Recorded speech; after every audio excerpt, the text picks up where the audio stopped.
Boa tarde para todos vocês. Estamos agora, neste momento, entrando no ar o programa Textual Bíblico, na apresentação do diácono Marcos Batista, aqui diretamente da rádio PR-FM. Essa rádio toca no seu coração e convido a todos a estarmos, presente, você aí onde quer que você esteja nos assistindo, que você possa compartilhar essa programação com seus amigos, com suas amigas. E nós estamos aqui para fazer o melhor para a obra de Deus. Graças e paz. Então, o senhor Marcos está com a direção do programa.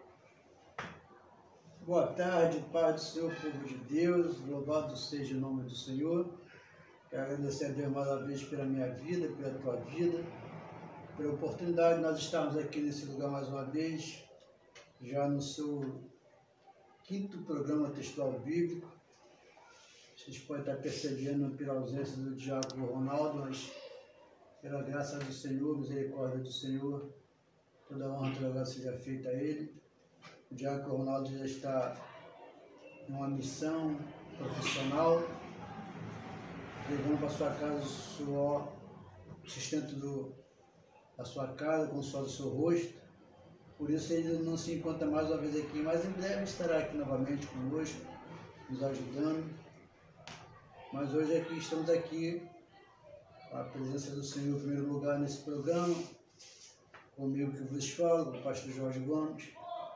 Mas hoje nós vamos tratar de um assunto muito legal de ser tratado, porque falar da providência de Deus sobre a minha vida e sobre a tua vida. Eu peço a você que, se você puder, tiver onde você estiver, tiver uma Bíblia perto de você, você abra sua Bíblia comigo no livro de Salmos 23.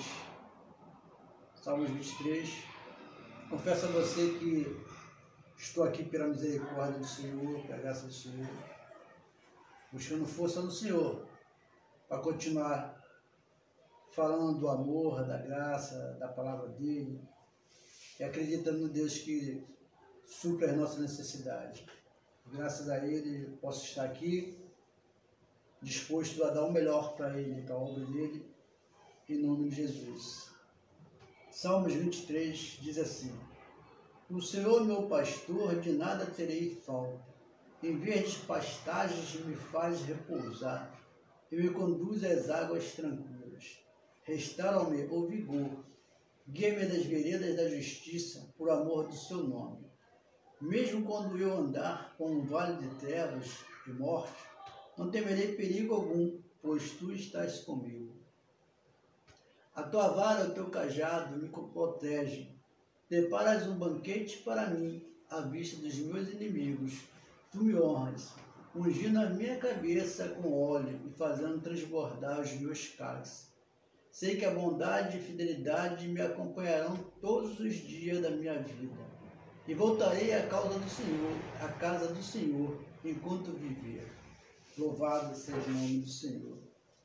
Como sempre, nós sempre colocamos aqui, o programa tem um tema de texto, programa textual bíblico.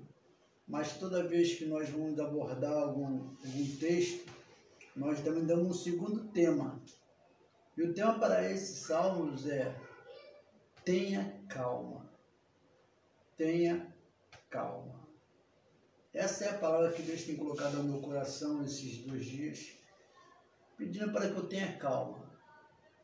Pedindo para que você também tenha calma nos seus processos, naquilo que você tem buscado, naquilo que você tem sonhado, naquilo que tem te afligido. Tenha calma.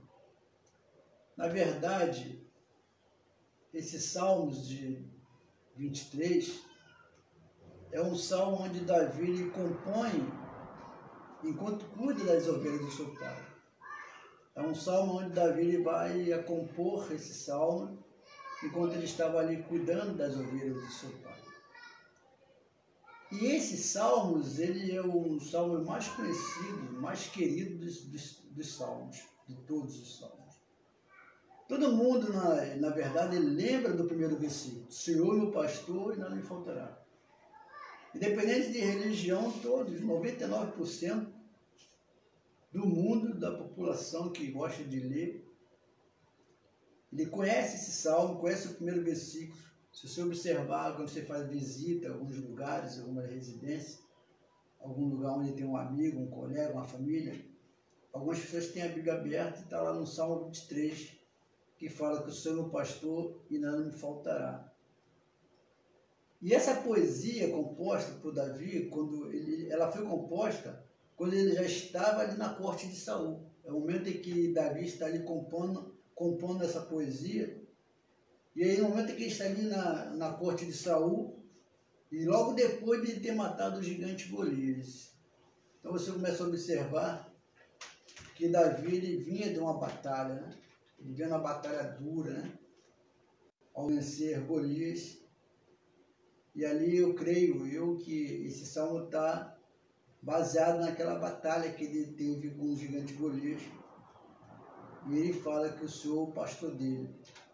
Nesse salmo, Davi, na verdade, nesses salmos, aqui Davi está dando aula de como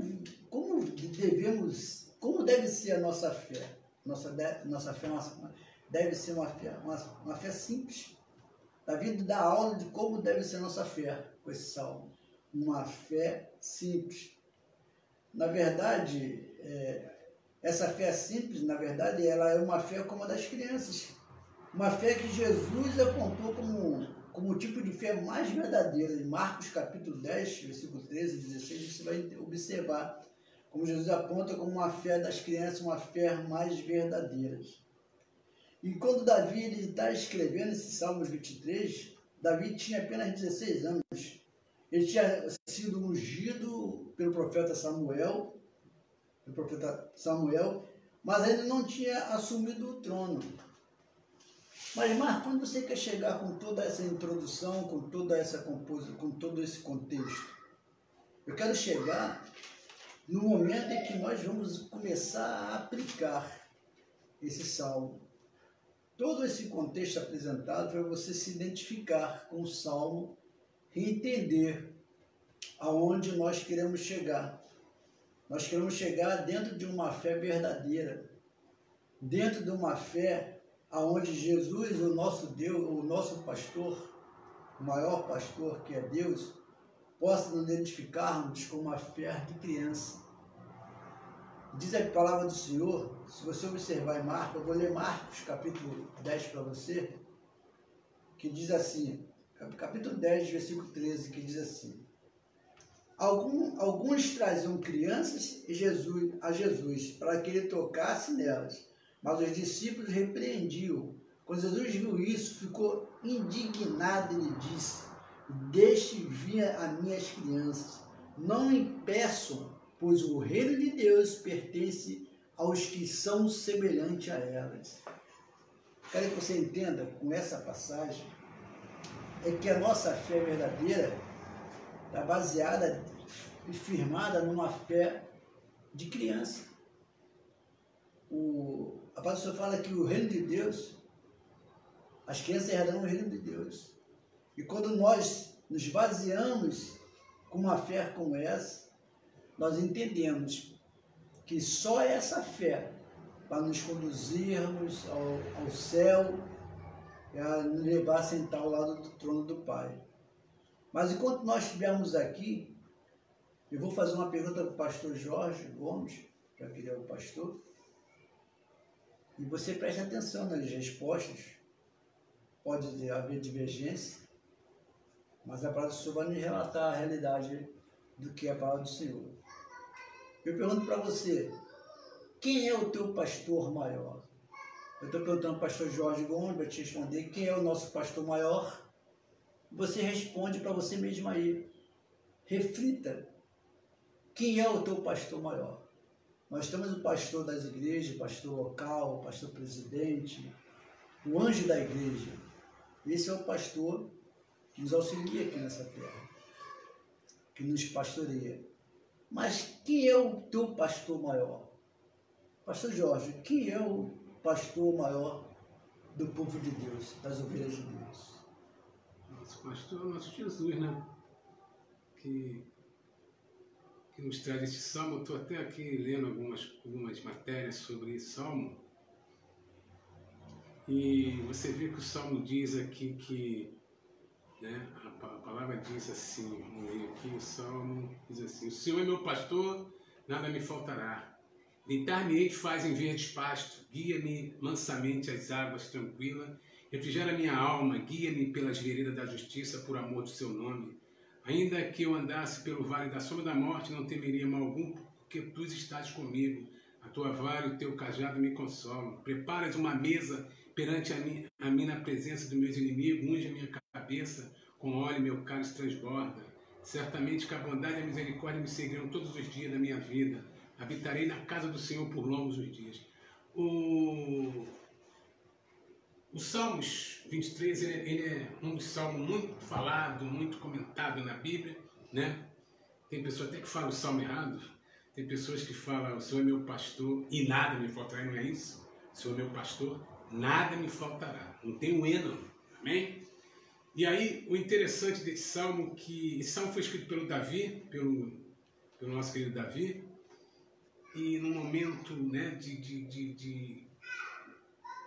como quem falou, um momento de fé, de aflição, essa coisa toda, que Davi, então, ele pede a Deus, como nós sempre pedimos a Deus, né, que traga para mim, né, todas essas coisas, né. Eu tenho, de vez em quando, eu até falo isso nas minhas pregações, que eu falo que eu preciso ter essa mansidão, eu preciso viajar nas veredas das águas, me refrigerar minha alma, né? Nós precisamos disso tudo, a cada momento da nossa vida. E eu estou dizendo isso, irmão, porque 24 horas por dia, quem não é tentado está vivendo uma vida boa. Porque 24 horas nós somos tentados pelo Satanás em todas as nossas áreas. Essa semana eu estava vendo uma coisa interessante, que lá aparece Mateus 7, 8, uma coisa assim, não sei, não lembro não, tá? Mas fala sobre que Deus pega aquele homem de Gadareno, né? Aqueles demônios de Gadareno, aquele homem, e Deus coloca naqueles porcos, né? Ele pede, o demônio pede a Deus que não lance ele no abismo e se lance ele naqueles porcos, né? Para tu ver quando Deus diz: esse homem, meu pastor, nada me faltará. Até o inimigo de nossas almas pede permissão para Deus para mexer nos ungidos dele. Amém? Então, Pouquinho, esse salmo ele é um salmo muito... Eu queria que as pessoas... Eu estava dizendo essa semana, eu queria que as pessoas... Esse programa Textual Bíblico é um programa maravilhoso, sabe por causa de quê? Porque o Quinho propôs pegar a palavra de Deus e fazer uma reflexão evangelística dentro do evangelho genuíno do Senhor Jesus. E é isso que nós estamos precisando, irmão. Sabe por quê? Porque pregação de prosperidade, de vida boa, irmão, em nome de Jesus, tua vida só vai ser boa se você realmente tiver Jesus como teu pastor. Eu comentava isso hoje com o meu sogro. A sua vida só vai ser tranquila, né? Você vai viver na vereda, na mansidão, né? Aqui de, não temerei mal algum, porque tu estás comigo, a tua vara e teu cajado me consolam. Irmão, tudo isso é verdade do Salmo 23. Mas se você tiver vida no altar, se você tiver vida nos princípios bíblicos e nos princípios do Evangelho do Senhor Jesus.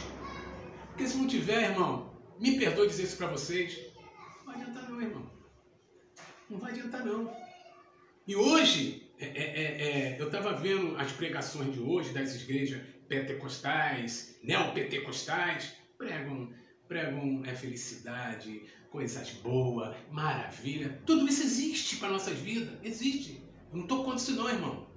Mas se eu não tiver o meu pastor, meu maior pastor, que é Jesus, se esse não tiver na minha vida, se eu não viver a vida coincidente com a vida dele aqui na terra, esquece, irmão. Esquece as coisas boas que você quer. Para fechar aqui, eu vou dizer uma coisa para você agora, Marcos. Para fechar, Marquinhos, porque eu quero ter essa amizade, que ele é meu cunhado, coisa e tal. Para fechar, eu vou dar um testemunho rápido aqui para vocês, que eu vi agora na igreja, que eu estava gravando.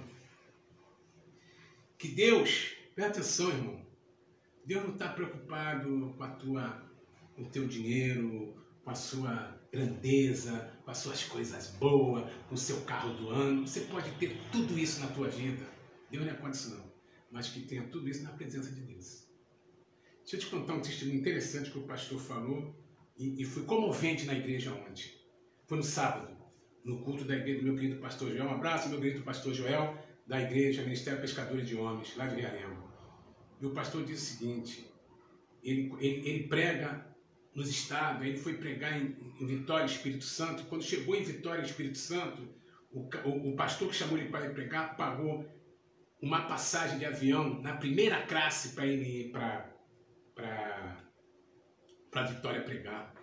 Já nele, quando ele chegou lá, ele já deu a passagem de volta na primeira classe de avião para ele voltar para o Rio. Ele recebeu um dinheiro lá para ele pregar. Presta atenção, irmão. E aí o cara falou com ele assim, quando o pastor foi buscar ele lá no aeroporto, ele perguntou, mas cadê o carro do senhor? Meu carro está encostado ali. Aí ele foi até com as malas dele, até o carro, chegou lá, o carro do pastor era um carro velho, todo ruim, todo ferrado, que para abrir tinha que botar um cabo de vassoura para segurar o porta-mala. Presta atenção, irmão. E aí o pastor falou, mas esse cara está me pagando, está me pagando primeira classe de avião, hotel, tudo, e esse cara, o carro dele não condiz com o que ele está me dando, não. O pastor pensando, irmão. Quando ele chegou na casa do pastor, ele ficou mais horrorizado. Casa paupérrima, uma casa pobre. Aí ele pensou, caramba, o cara está me pagando muito dinheiro para me pregar, está me dando passagem de avião de primeira classe, hotel, e eu vim jantar na casa dele, nessa casa, não está condizendo com esse cara, eu não vou querer o dinheiro desse cara, não. Sabe o que Deus falou para esse rapaz, para esse pastor? Pois você pega o dinheiro dele, porque se você não receber o dinheiro dele, eu não vou abençoar ele. Tu vai tirar a bênção dele. Presta atenção como é que o nosso pastor faz. Isso vai entrar, porque eu sou meu pastor e nada me faltará. Olha eu falando em nada. E nada me faltará. Irmão, deixa eu dizer uma coisa para você. Sabe o que aconteceu? O pastor não queria receber o dinheiro dele porque achava que ele era pobre e não tinha nada. E sabe o que o pastor fez? Que Deus falou para o pastor? Tu recebe o dinheiro dele, porque se tu não receber o dinheiro dele, eu não posso abençoar ele. E aí o pastor, presta atenção, ele ficou 5 anos vendendo latinha para fazer o congresso que ele fez para Jesus. E olha aí. Então, entendeu, irmão? 5 anos vendendo latinha e todo o dinheiro que ele vendeu da latinha, ele colocou no congresso. E fez um baita congresso em Espírito Santo, alugou o clube, pagou som, pagou iluminação, pagou tudo de bom e do melhor para Jesus. Detalhe, irmão, o pastor ficou, caramba, o cara não tem nada e todo o dinheiro que ele tem, ele gastou mais de 50 mil reais na obra do Senhor Jesus e a casa do cara está caída, está tudo caído, mas o cara fez para Deus. Eu digo para você, quando você diz, o Senhor é meu pastor e nada me faltará, mas o que você tem dado para Deus? O que você tem feito para Deus? Sabe qual é o final dessa história, meu irmão e minha irmã? Quando o pastor chegou no Rio, ligaram para ele. O pastor ganhou uma casa e ganhou um carro.